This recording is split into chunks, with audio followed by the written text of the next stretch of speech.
haweeney ayaa reerkeeda waxay u sameyn jirtay rooti maalin kasta rootiga inta reerkeeda cunaan ma ahane inta kale mid kamid ah waxay saari jirtay daaqada reerka qoyska guriga meesha daaqada ah ay saari jirtay halkaas waxa soo mari jiray nin oday ah waayeel ah oo baahan wuxuu qaadan jiray xabadaas rootiga ah mar alla markuu rootiga qaato wuxuu yiraahdaa wixii sharxo sameysana waa wax adiga kugu koobnaan doona wixii khayr oo sameysidna waa wax kugu soo laaban doona intaas uu ku soo celiyaa maalin kasta marka uu meesha soo maro haweeneydii ama islaantii rootiga halkan saari jirtay maalin kasta daaqada bay ka dhigaysataa waxayna maqashaanay kan oo intaan ku celinay barigi dambe aad u carootay oo waxay nafteeda weydiisay maxay tahay ninkan maalin kasta adiguna aad wax siinayso oo sadaqada aad siinayso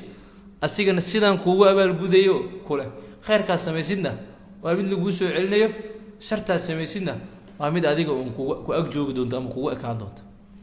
markaas shaydaan baa maalintii dambe haweeneydii la hadlayo nafteedu waxay ka heshay inay istiraada ninka kan dilba oo sumee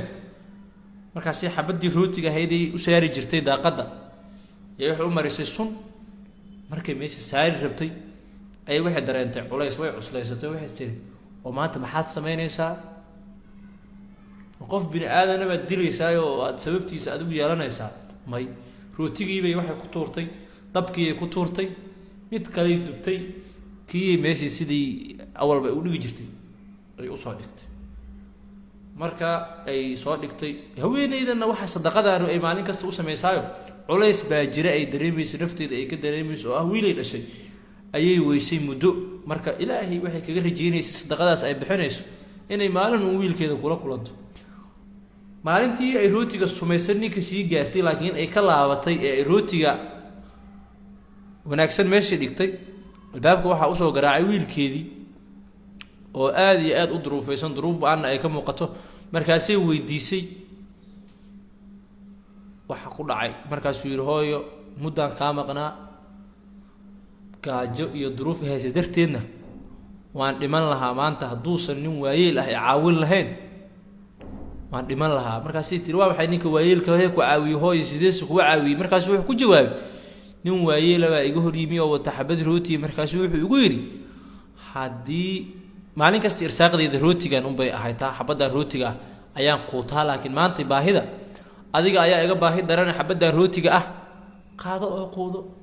garanaysaa ninka mid ku yahay ninku waa ninkii daaqada ka qaadan jiray rootiga islaantan uu waramayo ayaan rootiga maalin kasta daaqada u saari jirtay bal ajiib qoftii dumar ahayd way garatay in ninka wiilkeeda rootiga soo sii uu yahay odaygii waxayna ogaatay hadalka uu dhihi jiray waagi oo ahaa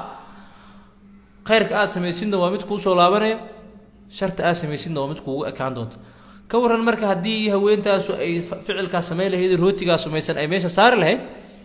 rootiga waxaa cuni lahaa wiilkeeda uuna dhiman lahaa marka waxay noqon lahayd sharti ay samaysayna ayada unbay ku ekaatayoo odayga kumay disheen nafteeda iyo wiilkeedii ku dil lahayd khayrka ay samaysana hadda waa kaasoo waa loo soo celiyey qisadan marka waxaan ka baranaynaa in khayrka la sameeyo adduun iyo aakhiraba ilaahay uu ku abaal siin doono ka ajar siin doono aakhiro adduunna uu ku abaal siin doono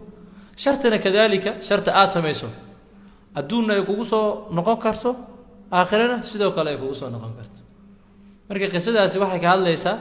khayrka oo la sameeyo